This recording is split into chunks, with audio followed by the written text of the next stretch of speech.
Matt, I know it's only a couple of weeks since you came on the mastermind, but thank you for popping on and having a chat for the podcast. Thanks for having me. Pleasure to have you, mate. I don't think we did an intro. I think I've been the intros on the mastermind because we're on a bit of a tight schedule. But I think people will be interested to hear a little bit about your story and the last 10 years at Spurs, what you did before then, and current role, what's going on. Okay, great. So thanks a lot for having me, Rob. Again. So going right back to the start, I guess I was at Norwich City for a couple of years. This is when I was like 10, 11, 12. They got rid of me. Weren't good enough, apparently. Unfortunately. What position did you play? I was a right mid, so I was a 7, yeah. Okay, nice. And evidently not good enough to cut the mustard on that one. But I was growing up, I was a golfer. And so I got down to a low handicap, tried to make it on, try and make a career out of it. Got to 16, 17, realised I probably wasn't cutting that one either, even though I got quite good at it. But so then I thought, right, so what's the backup? The backup is working the sport that I love, that I grew up watching. I thought, right, I want to get in football or at least into work in elite sport if I can't be practicing in it, as an athlete or a player. So went to uni, to Nottingham Trent Uni, did a sports science degree there. Really good 3 years on a number of levels, of course, same as every student that's gone through. Decided to stay on for a master's and did a master's in sports science. While I was doing that, I was really, really fortunate enough to get an internship with Ryland Morgans at Forest. I was a sports science intern there for 10 months or so. He was brilliant with me. I learned so much from him, especially, well, obviously it was, applying sports science and transferring it into football, but he ensured that he backed up every step of the way, kind of how things linked. Everything I was learning at uni, conversations I was having with him and saying, right, that'll link to this and this is what we're doing here because of this. So Ryland was excellent with me. I had a really good, what would that be, 10, 11 months mixing my applied work with what I had at uni, doing my MRes. I then, after that, went back home to Norfolk, where I'm originally from. Same as everybody, completely skint, can't afford to live anymore outside of home. So I went home to mum and dad and managed to get in contact with David Cosford. So I was looking to do my basis accreditation and contacted him because I saw he was accredited. And he said that he wouldn't be able to be my supervisor for it, but he would be able to offer me some experience. And so he'd literally just opened up an S&C facility with Nigel Thompson. And this is in Norwich, called Elite Strength and Conditioning. And it's a centre that kind of attracted people from all different areas, from all different sports. I think I ended up working with, I counted up at one point, 18 different sports in the 18 months I was there, 18, 19 months I was there. While I was there, I managed to get loads of experience at English Golf Union through obvious contacts that I had. Went to Man U with Tony Strudwick. It was literally the week that Robin Thorpe started was when I went from experience for a week there, which is great. So I spent a week with Rob as an intern. When he was an intern there, went for some experience. Then where else did I go? I went to English the English Institute of Sport in Sheffield, in Cambridge. So I tried to just basically dot myself around the sport, loads of different sports, really. I know I always wanted to ideally come back to football. Growing up, I'm a Norwich fan, so football is a loose term, but it's definitely, I definitely did watch a ball being kicked growing up, and so I knew I wanted to come back and work in football, but also possibly golf. So I thought, but I'll target those two. But anything else I can get across different sports, then great, because it will complement obviously the work that I'm doing at the centre at the time, as well as my ultimate goal of what to get into. So that was in 2008, 2009. I guess that's from an applied side. From from a qualification side, I really wanted to stand out from other people. So I made sure I got my UKSCA accreditation, I got my NSCA certification, I got all these different badges, I guess, and tried to get as many letters after my name as I could while I was essentially kind of building experience to apply myself in a full-time role, because the work I was doing with elite strength and conditioning was part-time. And so then I managed to end up at Tottenham. So I don't know if Jack A knows this. Obviously, I was on your mastermind with him a couple of weeks ago. I don't even think I've discussed this with him before. But I went for the internship in 2009. He beat me to it. Really? He was number one. Yeah, I don't know if he knew that. I don't think I broke that one to him, even when I went in the next year. But I started at Tottenham in I think it was late December 2009, early January 2010. Jack was then leaving. So yeah, I managed to get in. Sam Erith, so I worked with under Sam for I guess it would probably been about a year or so. So he was the one who got me in. Nathan Gardner was there as well. So I worked with Nath, well, ever since then and until recently when he's gone to Fulham.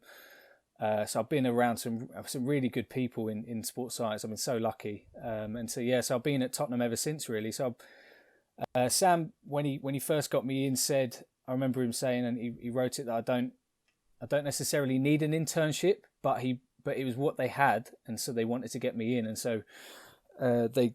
You didn't need an internship. Yeah, he said Okay. I didn't need an internship at that point, but he wanted to get me in, and so I ended up going in for 5 months or the last bit of that season. And they managed to secure me a full-time job in there in June, July 2010, and so I've been in the same position essentially ever since. So I guess it's 11 years.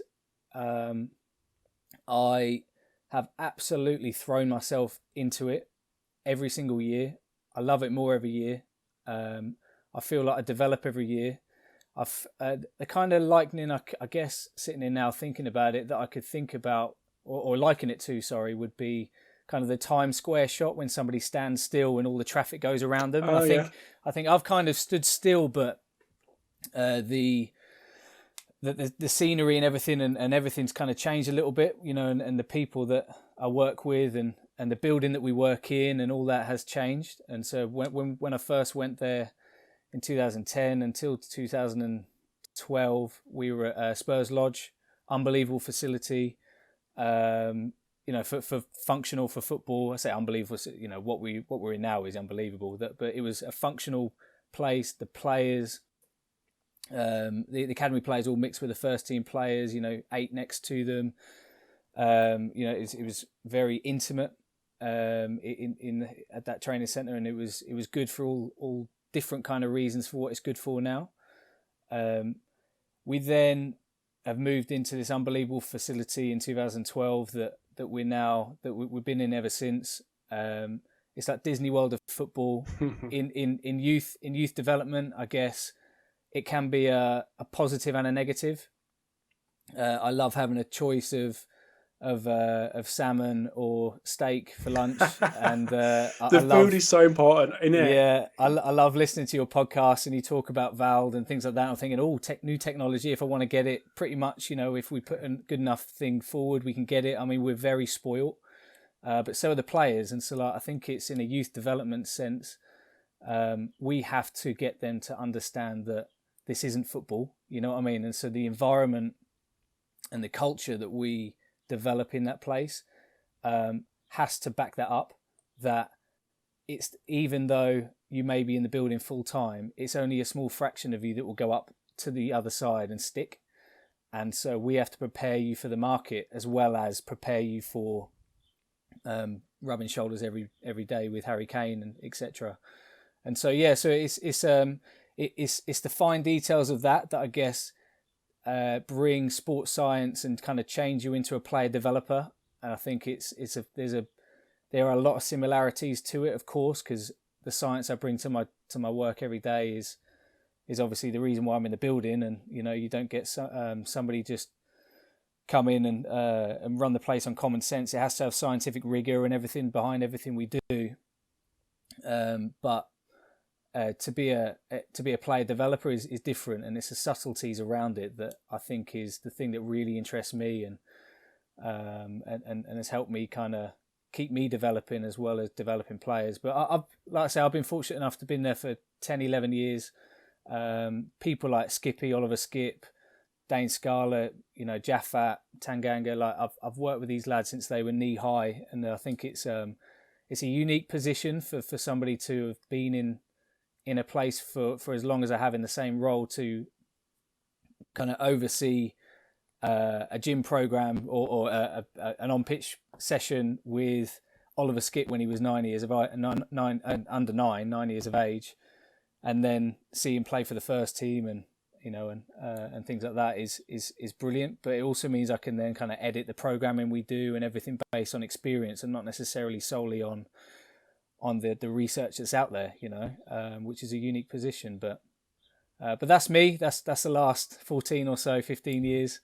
And yeah, that's great. I mean, there's so many questions off the back of that. I know we've got tons to dive into as well on the technical side, but that part-time role, I'm interested to have a little dig on that, because that's something that I think people maybe don't necessarily consider when they're trying to bridge this gap between university, an internship, or university in a full-time role, or even an internship and a full-time role. I think that's genuinely, if I was to go back again, that's what I'd look to do, because you move back home, like you said, get a part-time job, but use the spare time to do all the things that, even when you're in a full-time role, you don't particularly have time to do. UKSCA accreditation, basic accreditation, that just get left because you're in the day-to-day midst of the the 9 to 5 or 9 to 9 or whatever it is in someone like in your role.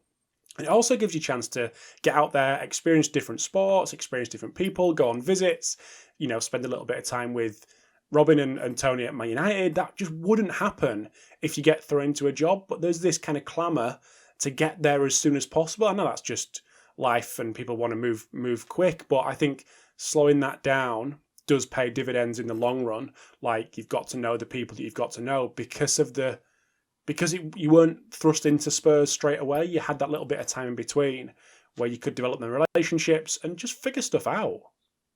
Yeah, I think you've asked a question there, but also answered it as well. I think that's exactly right. I think when I came out of uni, I thought, if I'm gonna, I need to find a way to separate myself from the rest. It's a bottlenecked industry. Even then, it was, and anything I could do that gives me an extra 2% or something that I can put in bold on my CV, or a badge I could put in the top left-hand corner that draws somebody's eye to something, then great. I'm on board and I want to do it and I want to get it. I think I completely buy into what Des Ryan says about it being your driving license if you work in the S&C. Even if you don't agree with all of the aspects of whatever exercises you hear about, or the conference presentations you see, or the topics they discuss, or whatever it is, that unfortunately you're in an industry where you've got to buy into certain things, and I completely, you have to show that you can come out of uni, of course, understand all the textbooks and everything, but you also have to be able to deliver.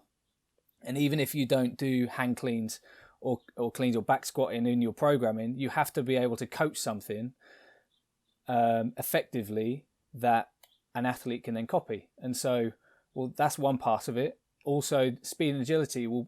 I'm never going to work in basketball. I'm never going to work in badminton or whatever it is. It's like, the speed, agility and power section doesn't really apply to me. Well, it does, because even if all you're going to do is work in football, when you're stood there, you're like, I've got that player. Didn't know I had that player. Or, I've got that session in 5 minutes. Can you quickly do that? Or things change last minute, and you have to think on your feet. And so just because you might not work in basketball, or you might pull out of the hat whatever other sport, but it's what it is. It might be a session topic, or it might be a player that has a certain deficiency or a player that the physio said he can't do X, Y, or Z, you've got him in 5 minutes. So you're like, oh, okay, all right. And so you're planning, and I think it's representative of that. And so that's why I thought it was really, really valuable for me, was to work in somewhere, voluntarily, by the way, work in somewhere that worked with all these different sports. But at any time, a person from BMX comes in the door and says, I want to do S&C, a person from golf, a person from basketball or rugby. And it's your ability to appreciate every player or athlete in their own entity, in their own right, their needs analysis of what they need to do in their sport.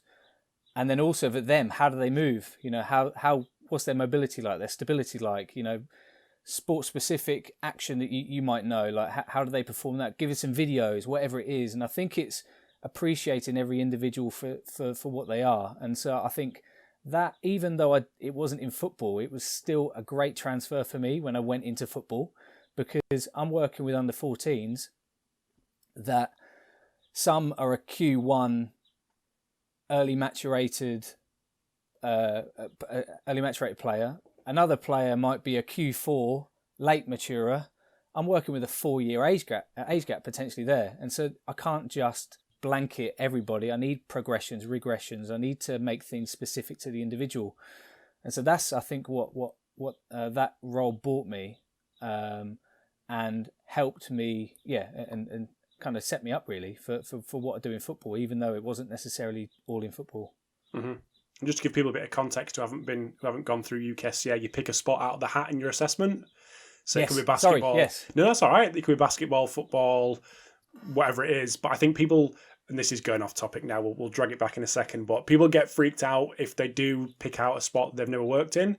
But actually, you're pretty much doing the same thing in your assessment. It's just with a few little tweaks in your UKSCA assessment. And I don't think anyone's ever picked out disability rugby or whatever I don't think anyone's ever picked that out, but it is an option.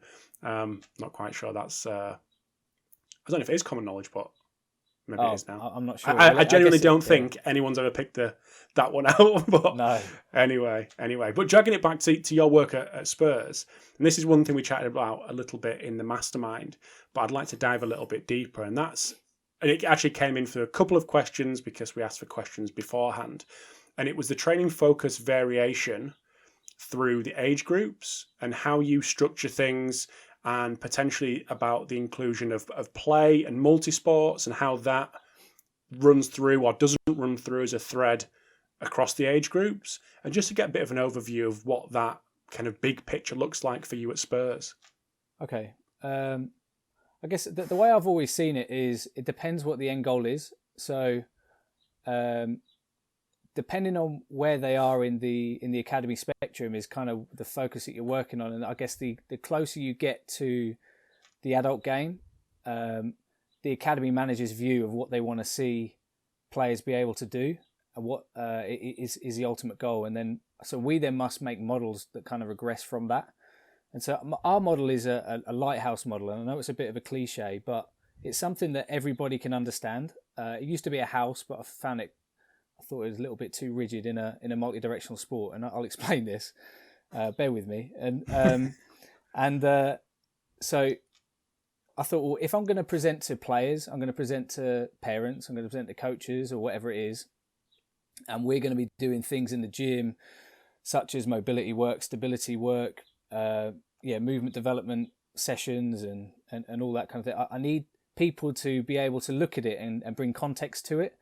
And so if you're a 9-year-old, you can understand this kind of model, and it's basically physical assets of what you see above the water, built upon solid, deep foundations in 360 degrees. So, in my kind of cliche kind of analogy, it's with the lighthouse, it has to be strong in all directions, be robust, needs to be symmetrical. So bringing in the work of like what Chris Bishop's doing at the moment and things is fantastic. Like that links in completely into our methodology. But also, it's under the water. As I said a few times, mobility, stability. So we use FMS.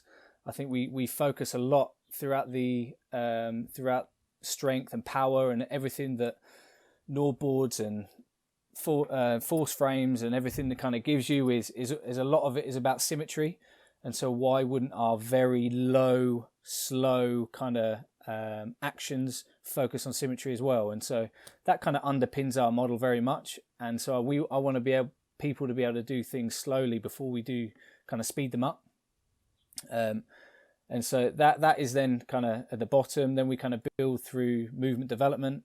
And so that is a wide array of things. We use things through Carl Hallaby, who I've been unbelievably fortunate enough to have in my department now for a year or so. And he's brought in things like mace bells and all sorts that we build circular strengths and movement development with regards to Turkish get-ups and all that as well as a movement development that you kind of see on the pitch, and how do people accelerate, how do they decelerate, how do they change direction, can you then merge that into actions that they do on the pitch, etc. And then we build all the kind of assets above that. So strength obviously underpins it as well, and then speed, agility, power. So that's our model, and our focus throughout the age groups kind of develops up the lighthouse as we go. So that's as our S&C programs go. Our primary focus is building those solid foundations, and strength is part of that. And I obviously with research, great research over the years that's been coming out on strength should always be there. Well, we use things like you say with play, like tug of war, body on body contact, being able to spin players and everything on the pitch. We use things kind of functional strength, but also through fun, like you say. That's key for us, that we get people smiling, and with the younger lads we see their teeth in sessions, and I guess in the older age groups we kind of get them to see their teeth in a different way, and a more of a competitive way, and wanting to beat each other, and I guess a lot of it isn't very scientific, and it's kind of the kind of art side of player development that we kind of focus on as well, and that kind of gets our outcomes. But I guess obviously it changes with when lads are going through their peak height velocity. The program doesn't necessarily change. The emphasis may change based on the individuals, as I mentioned earlier with the Q1 and Q4 example. We have to respect that. But I'm a big believer that everybody benefits from a squat pattern. Everybody benefits from a lunge pattern. Everyone benefits from anti-rotation. Everyone benefits from hip hinging. So I think there's a lot of exercises and themes that you can apply throughout the week, regardless of what age players are and whether they're going through their peak height velocity, etc. So that's kind of how our themes kind of progress throughout the age groups, or where the focus changes. So everybody from 14, so 14's 13, sorry, the first ones that come in the gym. And we've kind of got a bit of a saying where we develop from the inside out. So I want players to be able to contract their inner core the right way, and I want them to be able to hold isometric patterns before we then kind of build movement and everything on top of it. And so kind of developing, as I mentioned, from the inside to out. And so that a lot of it really is about being able to manage their body weight. So you think about strength, and everybody thinks about barbells and lifting weights, and strength for a 13-year-old is push-ups, is TRX rows, is really single leg squatting. It is, that's strength. And so we want players to be able to develop in a quite a generic way, but then also have individual programs that can hit the bullseye for where they are in their development. So, sorry, I'm going on a little bit here, but it's all right. It's all right. Carry on. I'm going to jump in, Matt. Yeah, go for it. And I think just from my experience going through the system as well, not a system as developed as Spurs, but a similar academy system as a player, then afterwards as a coach. I think one thing that I really lacked, and this was someone that 6'4" was always expected to be the dominant one because of just general size, but that wasn't ever something that was actually initiated within practice, and that's something that I really struggled with bridging the gap between expectations as a larger, taller player and actually been able to utilise that on the pitch. And that body-to-body contact, that them one-on-one duels was always something that I thought was lacking from player perspective and coach perspective as well. And I think on reflection, I probably should have looked inwards and saw of my experience and then offered that as part of a practice. Is that something that you do often? Is there any examples that you can give us where you would integrate something like that to try to mitigate someone like me who is big but isn't able to actually use that on the pitch? I think a lot of it just comes down to the experience and skill of the multidisciplinary team around the player. Like I say, I don't think you can blanket everybody with the same program. And so I think when you have your individual time, whether it be on the pitch or in the gym, it's important that we work on the things that you just said. And so if we've identified that with you or without you, that this is what you need, then of course you need individual time to work on that. But then we do practices with the older age groups where if we know that somebody needs that, doesn't like contact, doesn't like being sat into, if you're a centre back, and doesn't like a number 9 and you don't know how to deal with it, will games start with the ball being thrown in on that exact scenario to that player. And so little things like that in small-sided games and everything, that you can kind of get little nuances within training that without saying, right, everybody, this is now individual time. Yeah. The clock starts 10 minutes. It's without actually doing that, you can manipulate practices to kind of get those kind of outcomes. And it's similar in the gym. We have our group programming, but then we have our individual cards as well. So we have our individual programming, and if we've identified, like I say, as an MDT, that this is what this player needs, then we might do something in the gym that might work on that one thing, but also get the outcome that they might need. And so we've had examples of that in the past, and so we've actually got older players that, for that exact reason, don't like contact as much as other people. So, as their individual program, and they might have side plank wrestling, they might have something that brings a bit of aggression and a bit of contact to them. Get used to that, and so I think it's very much down to the people around you. I think to all identify it, but then also collectively implement something. I think what we've got to be careful is obviously what we learn about is strength and conditioning, the sports science, and how it links into football. But players are at our training centre because they love kicking a football and they're very good at it.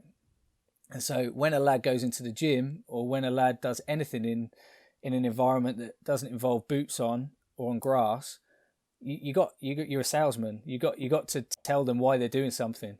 And so, as an example, instead of doing a functional trainer, anti-rotation, isometric, athletic stance hold, just call it Zidane strength. Where you give them the example, you show them what their exercise is, but give it a name that they can relate to. Zidane strength. Well, everybody in the club, through football language, knows that is where we're strong when we're twisting and turning players.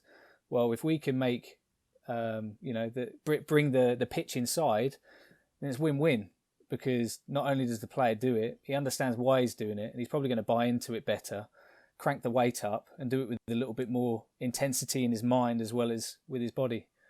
How good was he, by the way? Oh, it was a joke, wasn't it? Oh, I watch it. He's one of the few people I actually go on YouTube just over and over again, just watch. It's absolutely ridiculous. Unbelievable. Ridiculous.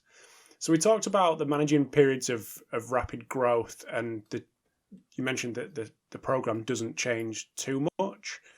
Is there maybe some examples that you could give that around the information that you're collecting, which would lead you to at least think about potentially altering things, and why you may go about doing that, potentially who else is involved in that decision making, and how that really fits around those key growth areas, key growth times? Okay, yeah. So we do Camus Roach. We do it 3 times a season in line with when the Premier League come in. Anybody that's significantly growing, we typically go as an arbitrary 1 centimetre and above per month as an average. Then we flag them up. We don't necessarily flag them up to the player. I'm a bit of a believer where if I'm being told, oh, you might, or you're going through your growth phase now, you might not perform as well, you might get injured, and I'm thinking as a player, well, I just like playing football. I can't. What do I do? Not go to the pub? What do I? And so I think we've got to be careful in the messages we give people. The parents, I guess, are a different beast, but I think it's important that we're quite delicate around with this kind of information around the players as well. And so that's kind of on my take on that. So if somebody is going through a rapid phase of growth, then I might not necessarily just test, like do adductor squeeze and counter jumps or whatever your screenings are to that player. I might test the whole group, but the one I'm really looking at is that one. I'm looking at that player. And then you might catch more fish than you actually think. And so something like that I've found to work really well. And so if I think a player's on the edge, or if I want to analyse whether a lad is coping with load as much as others, then we might do that. If he needs to be checked over by a physio, then we might do it in a subtle way where the physio just kind of walks around the gym and speaks to a few players and how they're getting on, and then gets to the player that we're really targeting and how you feel. You know what I mean? And how can you do it subtly? That salesman. Well, you're the salesman. Yeah, exactly. You're the salesman, and I think it's without kind of putting on the alarms. I just think it is just information. It is just information that informs us that a player is going through that. If, however, a player starts to report that he's got a problem, or he reports that he's getting an issue, or we may see with the coach that we know already he's going through his peak high velocity or going through a rapid phase of growth, and he's possibly not moving as well, he doesn't seem as fluid as he normally does when he's on the pitch, then that's the kind of angle as well that isn't, you can't really measure it, it's not scientific, but in a kind of a San Antonio Spurs way, it's kind of eyes, ears, numbers. And so I think if you get experienced people around the building, then you can kind of take that approach. Of course, the numbers will inform or back up what you see with your eyes and your ears, but ultimately it's that kind of thing that you can't always quantify, that whether a player is coping or not. And so that's then where we might edit a program. And I think if you asked me this question 10 years ago, I would have given you the scientific. I would have said, I'll reduce him by 10%. He'll be, I'll reduce his gym by X amount. I'll give you some sort of scientific answer. I think it's very individual. And so we need to kind of keep that in mind. I think just because a lad is going through that and maybe he is having problems, we want to keep his boots on. His parent, and I guess I'm a parent now of 2 kids, and I can kind of sympathise really with the parents. The sacrifices they make is just, it's phenomenal. Yeah. It's unbelievable. Like some of the, it can take half an hour just to get from the M25 to our training centre, and it's about 500 yards. And so the sacrifice they do is incredible. So that when they drop their kid off, of course, they want to be able to take the boots out of the bag and put the boots on and things like that. And so can they be a bounce player? Can they be a server? Can they do things on the grass that might get them out there? And I think if a player is off the pitch, then we need to make sure that he returns to his car with sweat on his shirt, and have done stuff that he couldn't have done if he was at home. And so we need to make sure that almost like in a graphic equalizer sense, I think I mentioned last time that just because a lad is growing doesn't mean we should stop his development. And so if the physical fader needs to come down slightly, then we'll work on the kind of the foundations of that lighthouse. We'll work on mobility, stability, and all the kind of things that can affect his movement of when to kind of keep him moving well while he's out. Or if the physical fader's down, then the technical fader might go up. Or let's have a foam ball. Let's kick it, and let's do some technical work in outside or whatever, in the dome or in the gym or whatever we can do. Or maybe he's doing something with the analyst. And I think it's important that just because a lad is injured or can't do as much physically doesn't mean we should stop their development for 6 months. And so that's the fine balance, I think, between biological growth and keeping players developing the whole time. So yeah, that's kind of how we kind of manage that. I think with peak height velocity, everybody views it as injury. Everybody views it like that. So the way I've tried to view it in the last 6 or 7 years is what can we work on? So what can you do culture, but also with individual programming, we have the simplest system, and the S&C purists, I guess, may put the nose up at it a little bit, but it's so simple, it's silly, where we know what they need to work on. So their performance profile, whether it be from their power profile or their speed profile, do they need non-counter movement or starting strength work? Do they need eccentric tolerance? Do they need elasticity works or longer distance sprinting or whatever it is? Are they before their peak height velocity? Are they circa or are they post? And then you get your 9 buckets. And so lads just typically get a squat pattern, a hip hinge pattern, and a lunge pattern based on where they are in that kind of matrix. And so if they need starting strength work, and they're before their peak height velocity, where you're typically going to get neuromuscular gains, well, they're going to have some sort of non-counter movement plyo in a horizontal direction that kind of overloads with their squat pattern, then might overload, the thing that they need work on in their biological growth. Because you're going to have people in the same session, like I say, that they've got a gap of 4 years in biological age. So we need to make sure we're hitting the nail on the head with them, especially for at least a third or a half of the session.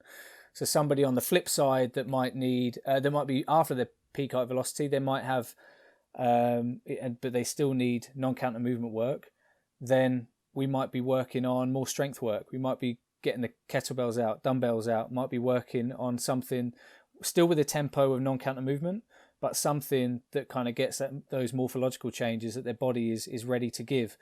And so just by giving those simple kind of buckets in their programs, that's really helped our kind of development, and it keeps our what can you do culture of those going through their peak height velocity. Well, we can still give them simple exercises they can do that kind of keeps them progressing in their own way, and kind of keeps it specific for their phase of growth.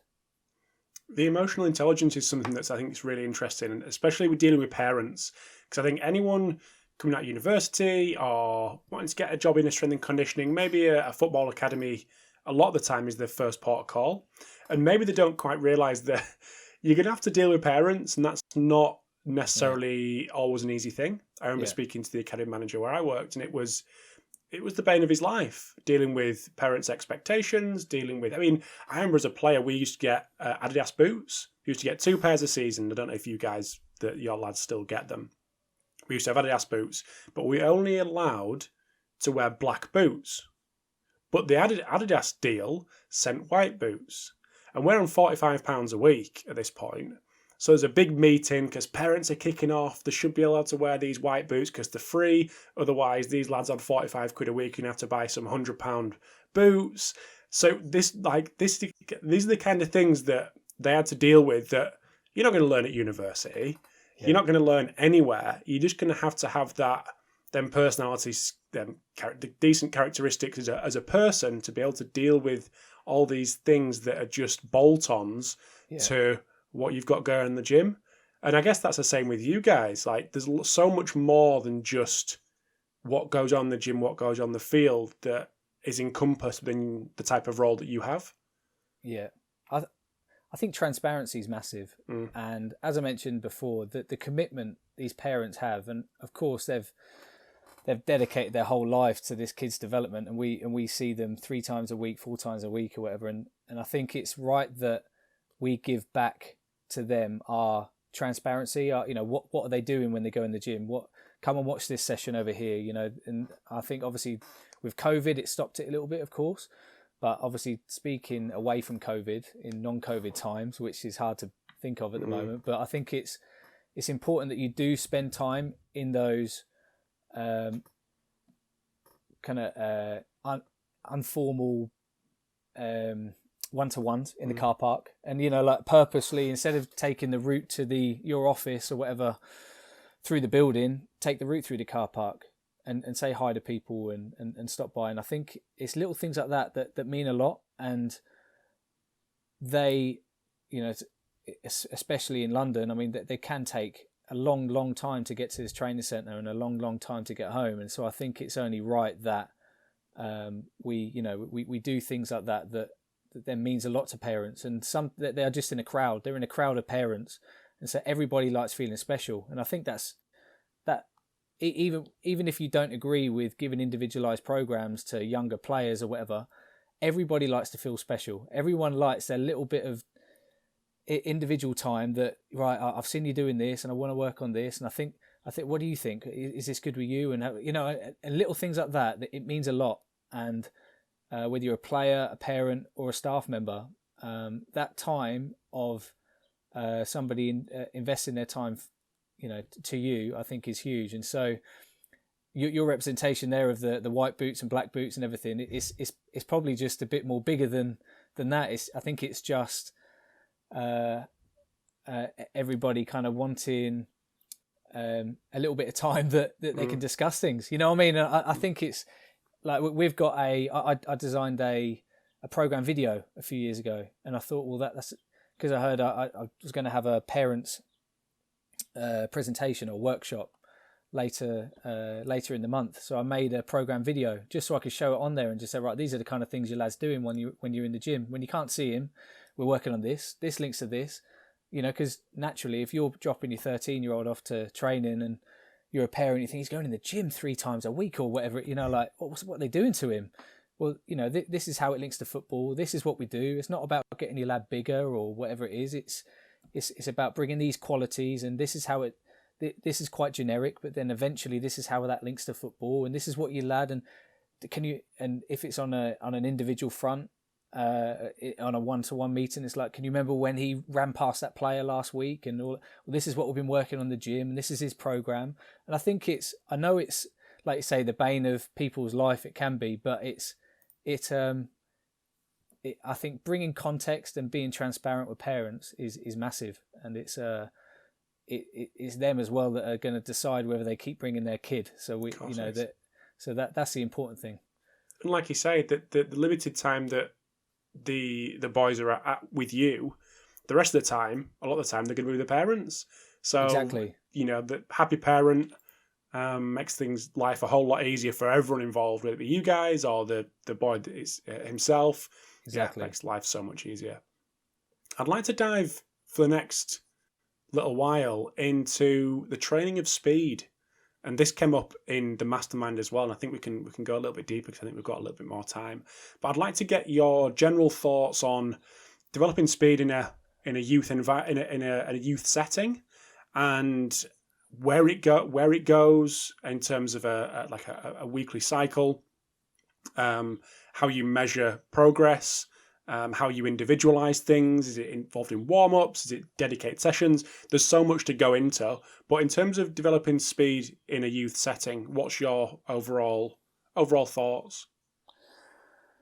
So I try and link all sessions together. So as I kind of covered, I guess I only had about a minute or so to say it on the last one. You did, I think. I gave you 60 seconds. Yeah, I was mate. Very succinct.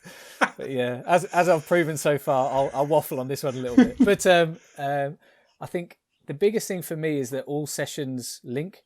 And so if a player is going to be sprinting 20 meters, I want to know that on every step of that way, we've absolutely nailed it, and he'll be able to perform it with perfect technique and everything. Oh, perfect technique, that's a very broad term, but with optimal technique for that person and the speed that you can do it at, but also to make them as robust as possible.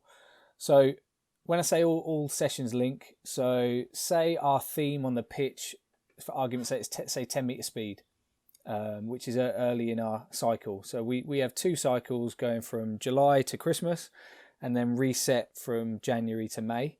So 2 cycles in the season. And to build that, we have So in power sessions, if our power sessions are, if speed on the pitch is 10 meters, in our power sessions would be non-counter movement theme. So essentially when you're sprinting 10 meters, typically you're going to be going from nothing to everything. You're going to be going from a dead start. I know, of course, there's loads of scenarios where you won't be, but for argument's sake, you need starting strength to be able to go over 10 meters quickly. So from power, we do that. In strength sessions, we'll have a tempo that matches the same thing, with having a couple of seconds on the amortization phase at the bottom before you explode up and lift it as fast as you can. We'll have, in our movement development sessions, it will be about acceleration, whether that be on the wall, whether that be with harnesses, whether that be with bungees, things over shorter distances and everything such like for that.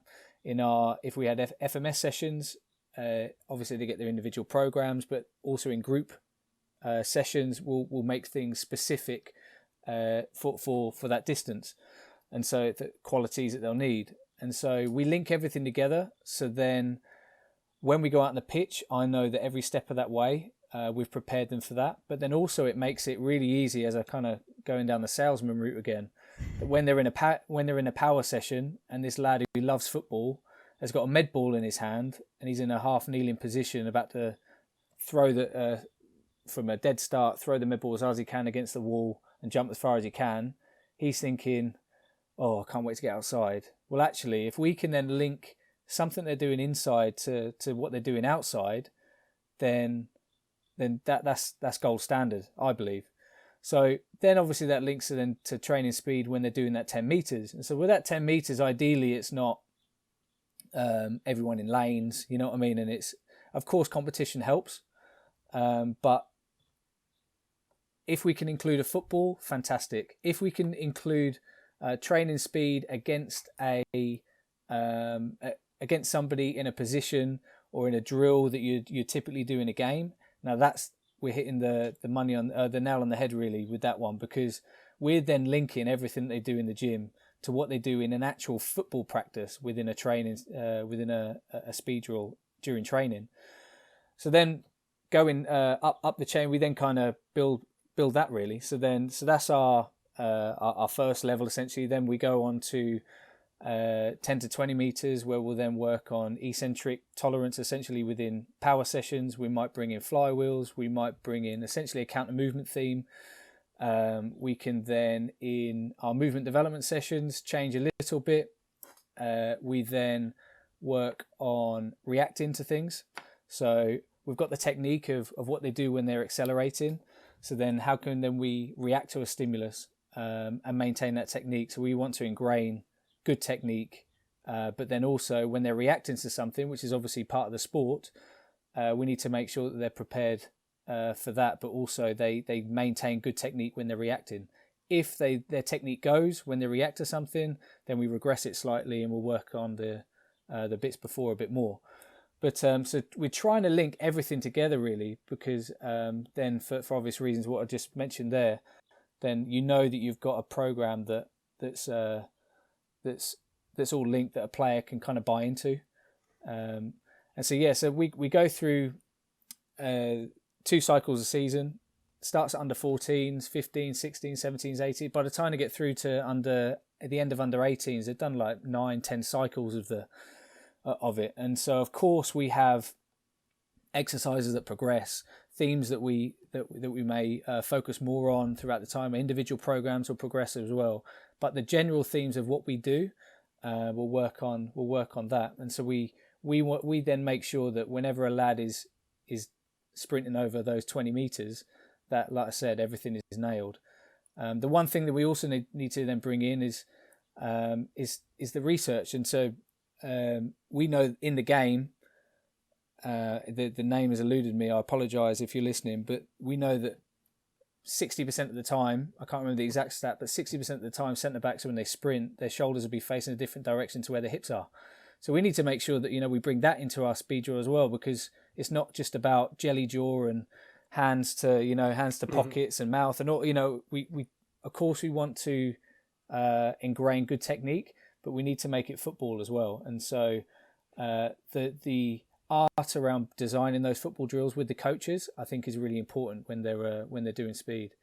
one thing as well, I guess, that I've brought in recently, this is going off track just a little bit, is we did a CPD series in-house. So our CPD, as everybody knows, kind of took a bit of a dive recently with COVID.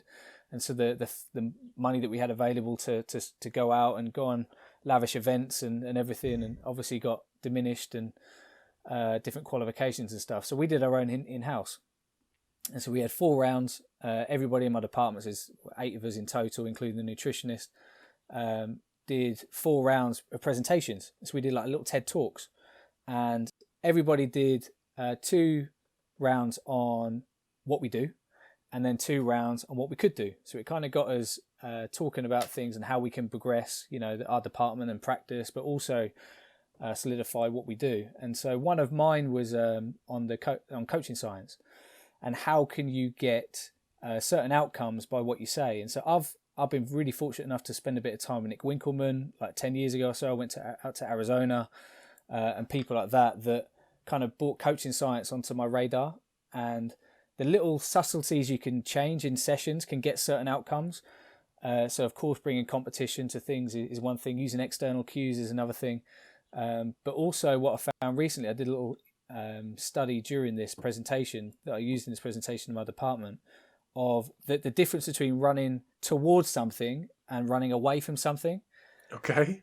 So if I'm sprinting after someone, I'm not as fast as if I'm sprinting away from someone.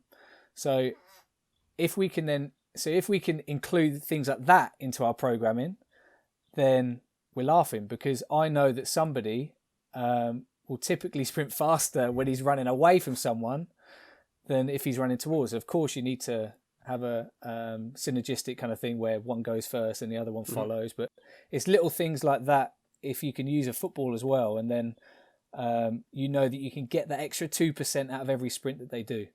Our old academy manager used to have a brilliant saying. He used to say, if this is on our sprint testing, he used to stand at the end of the track every time, and would you have run faster if you had a lion chasing you? And everyone was like, what? And they're like, yeah, but would you run faster if you had a lion chasing you? They're like, well, I guess I would. Yeah, I guess I would.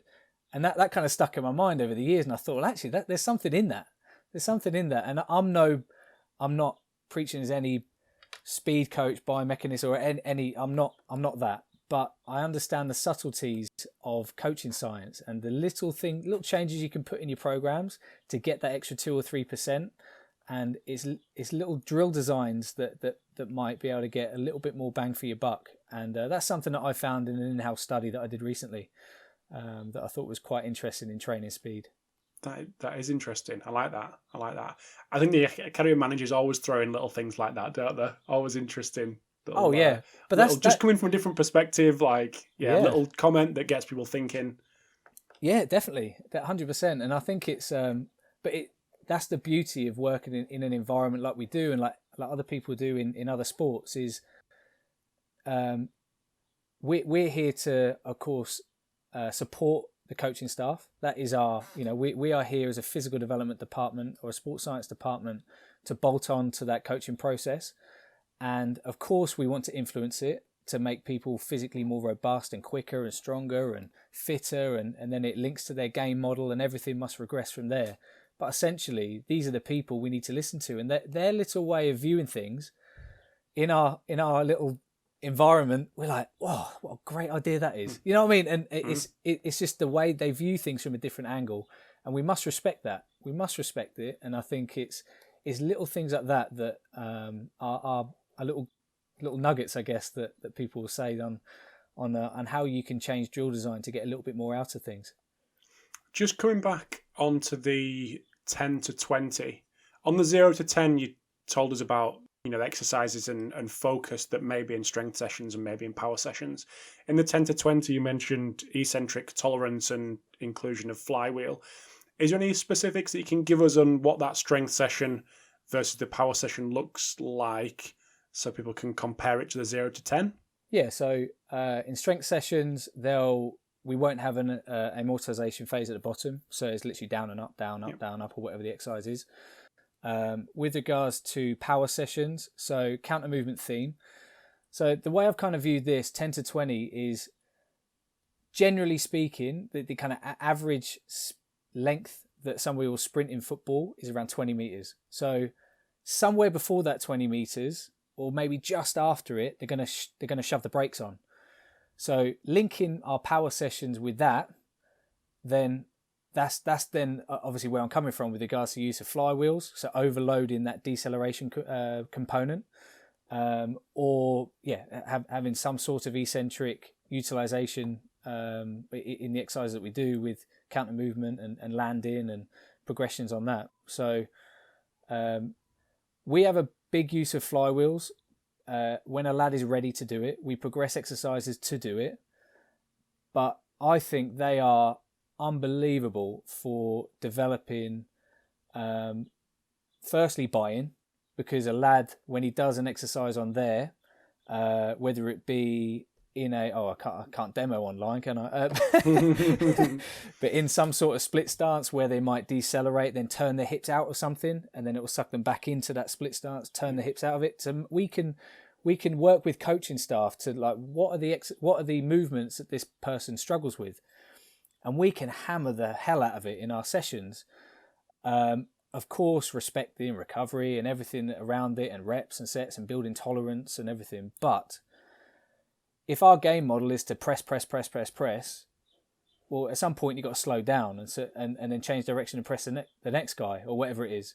And so we need to make sure our methodology in the gym fits what they want on the pitch. Also, what we've found over the years, and this is no secret, so I don't mind saying it here, is with the what we've found is has come through our academy over the last 16 years of all the physical testing that we've done. And lads that are very agile are those that typically come through our system. And so why wouldn't we employ exercises or forms of a modality that can work on the ability for a lad to slow down and then go back the other way? And so, but the kind of force that you can get on some of our flywheels is phenomenal, really. The company that we use, that I've done little in-house studies on my own. They've got force plates in the platform, and I've had a barbell on my back, 80 kilos, and I've done 8 or so squats.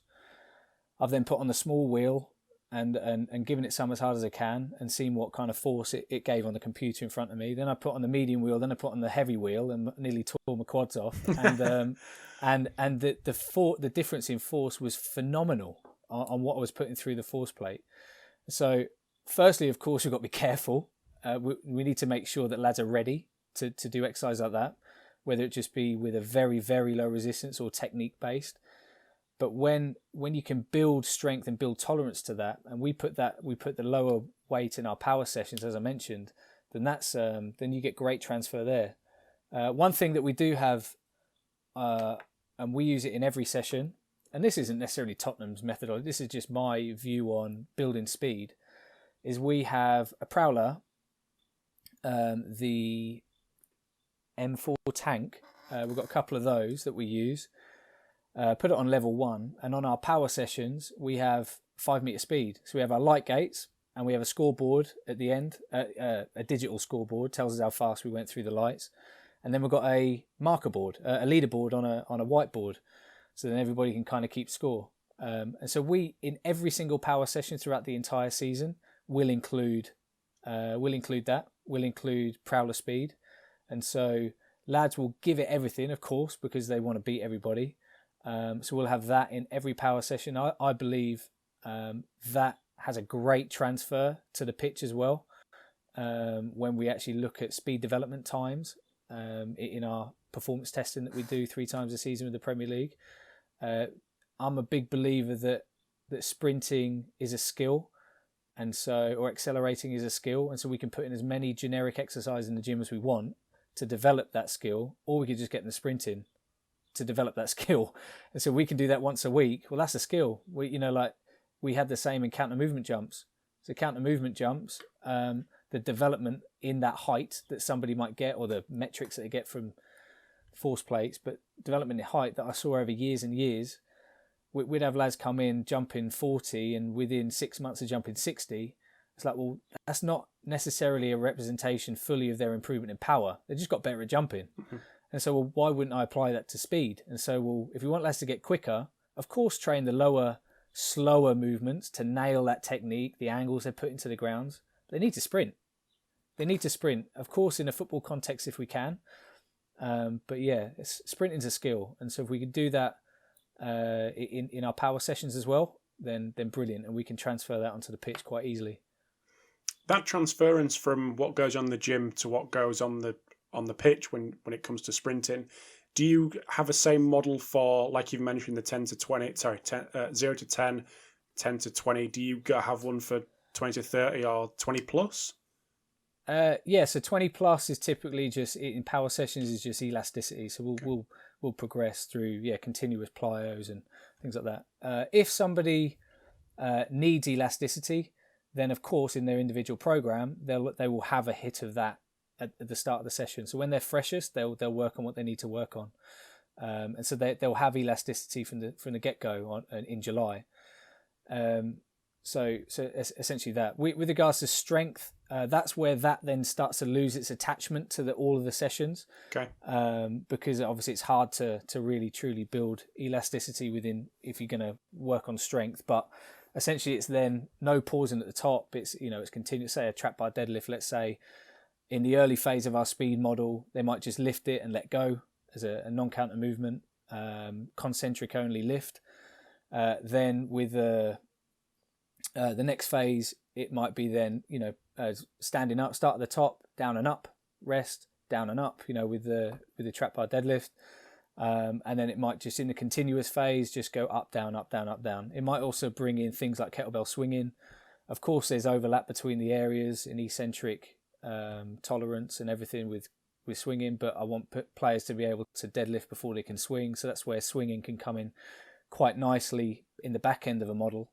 When I know I've got technique nailed and and they can hip hinge well and everything before we bring in things like that. So in my mind that I'm quite a methodical person and I like to link everything, but I also think it's an easy sell for doing that. The subtleties around gym session design, of course, coming to that kind of coaching science, I'm really intrigued with or interested in, and the use of kind of push technology or velocity-based training. Is we use push largely because we can just shove it on our forearm, and we can do things like med ball throw-ins. So we can actually do football throw-ins. If a lad can throw the ball 40 metres, he can get a career out of that. He comes on the pitch right. because he can hurl the ball into the box in the last minute. And so we can work on things like that and have a leaderboard for how quick they can do it. Kettlebell swinging, we can have leaderboards for peak velocity and relative to body weight, and ways just to keep kind of the competition high. But then I know if the competition's high, the intent's going to be good, and then we get good transfer in whatever exercise we use. But that doesn't really answer your question. But no, it's great. That section's been superb. I think that'll be really informative for anyone working in this environment with these younger athletes. So that's perfect. One thing I wanted to finish off, and this was brought up by you, and we were having the conversation beforehand.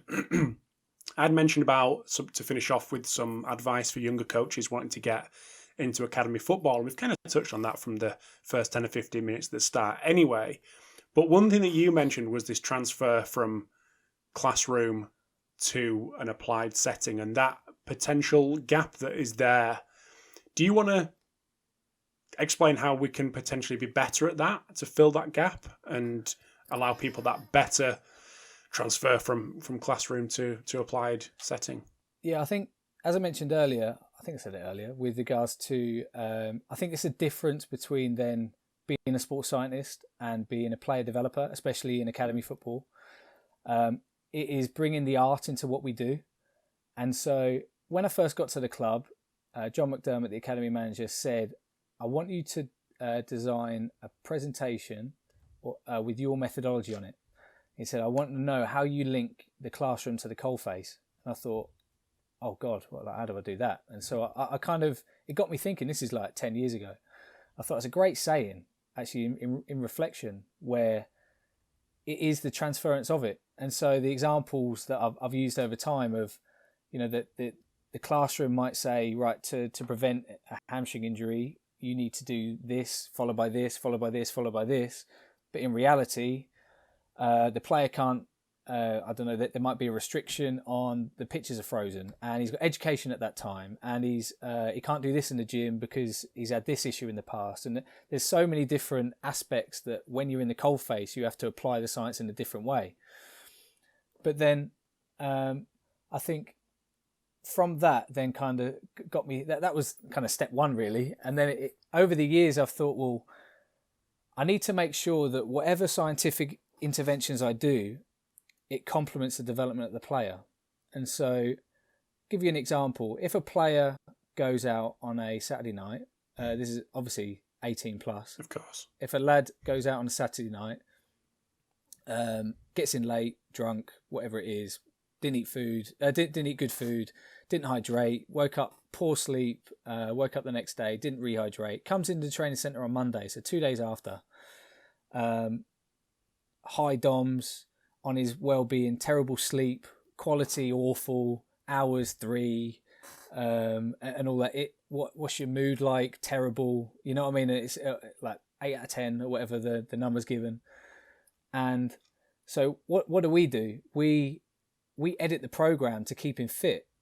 So this player doesn't learn. The player doesn't actually learn because he doesn't actually recognise that going out on a Saturday night and living like that after a game, if you played a game on Saturday, coming in on a Monday after doing that, if he always stays fit or he never has any sort of consequence from it, then are we doing a good job?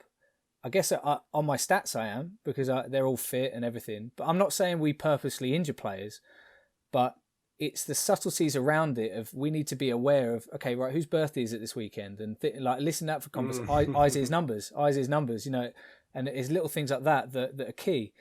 And so if you think back to the kind of class of 93 and they, at the Cliff, they would have kind of unknowingly push the boundaries of sports science in their everyday practice. But the program's a program, and so you need to prepare your body for that program. And so I think that the kind of simplicity of that is beautiful, where players, they get a consequence from not living right. They get a consequence from not sleeping right. They end up with an issue that they learn from. And so this kind of then built me into the thought of, well, a lad, do we need to have events or a teachable moment, as they call in the kind of medical industry? Because I did a little bit of research on this, and they found this in like emergency medicine and everything, that people change their ways or change their behaviour or change their habits based on a critical moment or an event, and as it's called, a kind of a teachable moment. And so we can say, you can't be late for meetings. If you do that on loan, you're out. You're not going to play. If you live like that, you're going to get injured. Yeah, of course. Yeah.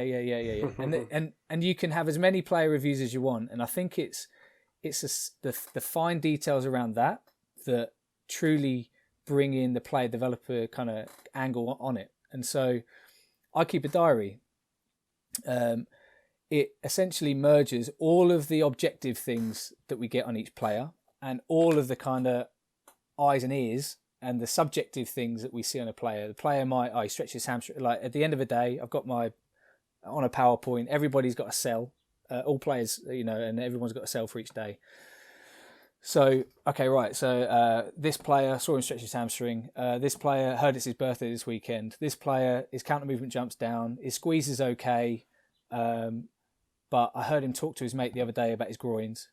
And then we do this, like if I've got nothing significant to write for somebody, I don't write anything. But over the course of time, merging this kind of diary, it becomes unbelievably powerful. And so we're getting all that. We've got GPS, we've got all this objective numbers, but nothing really means much unless you merge it.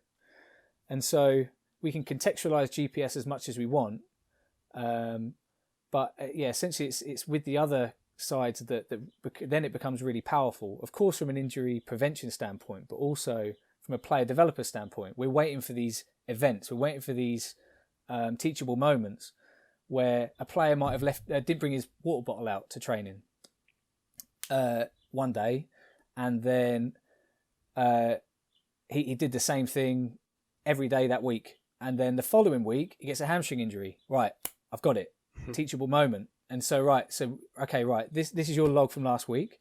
You didn't bring this out. You got high osmo on that day. This is, and you're kind of looking for patterns in behaviour. And then as soon as something happens that you feel that you can influence that player with, and they have that teachable moment, is when, boom, you got it. You got it ready. And then that's how they can then learn and change. I think that's to me is really, really, really powerful. And what I've found over the years, unbelievably links to the overwhelming majority of injuries that I've found. But then also on a positive side. So if you look at the things that a lad might come into the gym earlier one day, he then might be, his application in a power session might have been brilliant. He, I don't know, his effort on something might be great. And then at the weekend, he burns past a player or he knocks someone out the way. And it's like, right, that's my teachable moment. That's my moment. I can link everything together. So I get some clips together, get the gym videos that we've got. What you've just done there, that's in your program. We've just done that. Look, this is you working in the gym. This is you working so hard in. This is you coming in earlier on that day. Can you remember you coming early on that day? Well, all of that is a compound effect, and that is equal to you doing this. And so that's how we then really got them. Of course, we then you kind of reinforcing good habits, and then you kind of riding on that wave to truly change their behaviour and their habits. And so I think that I've probably pinballed around 4 or 5 different examples there, but I think it is in these subtleties that can really bring sports science to life. And of course, like I mentioned, we need to bring scientific rigour, everything that we do. But sometimes the science are the things that you can't make numbers of.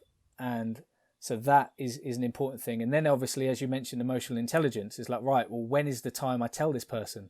I need to hit him at the right time when he's going to be open and not put the shutters down on me, to really look at me in the eyes and kind of and learn from things. And so if it's a bad thing, then you might need to bring in a bit of emotional intelligence. If it's a good thing, everyone loves hearing good things. So I think that's that was kind of down the lines of something that I mentioned to you before.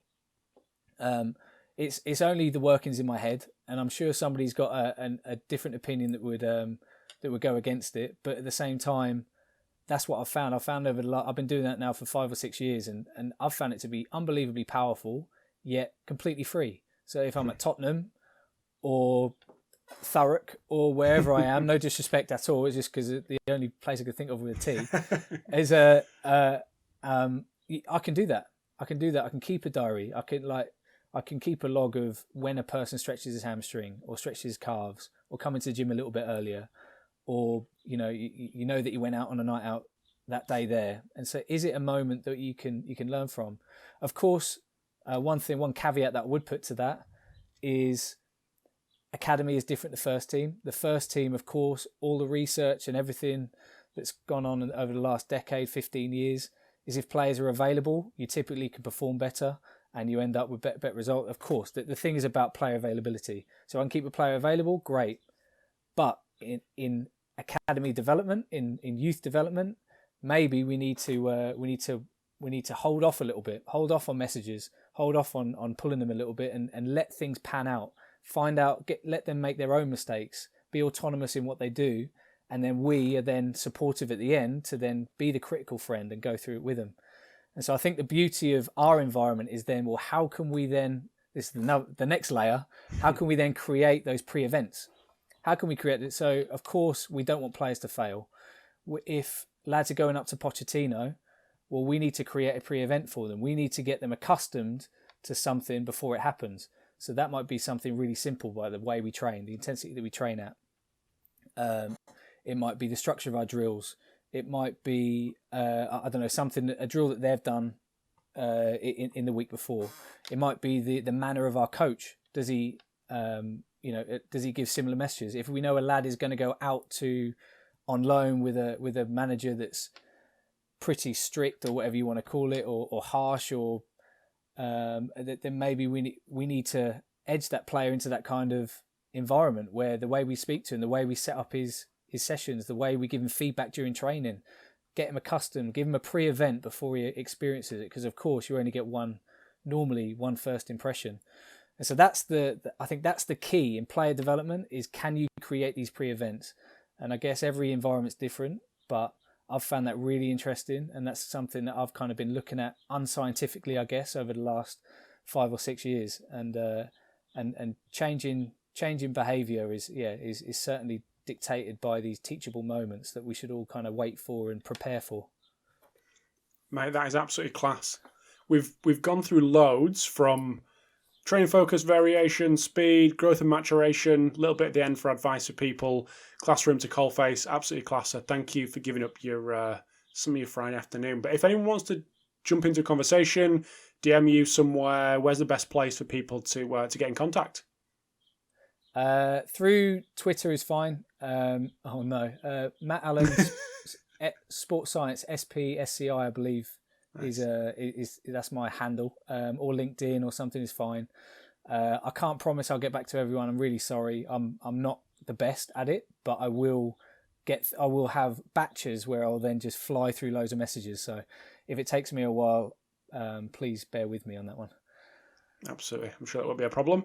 But thank you very much, mate. Have a fantastic weekend, and thank you for coming on and giving up another hour and a quarter of your time in addition to your mastermind, which people can check out and have a little look with Matt, Jack Aid from Liverpool, and Perry Stewart from Arsenal. But Matt, really appreciate your time.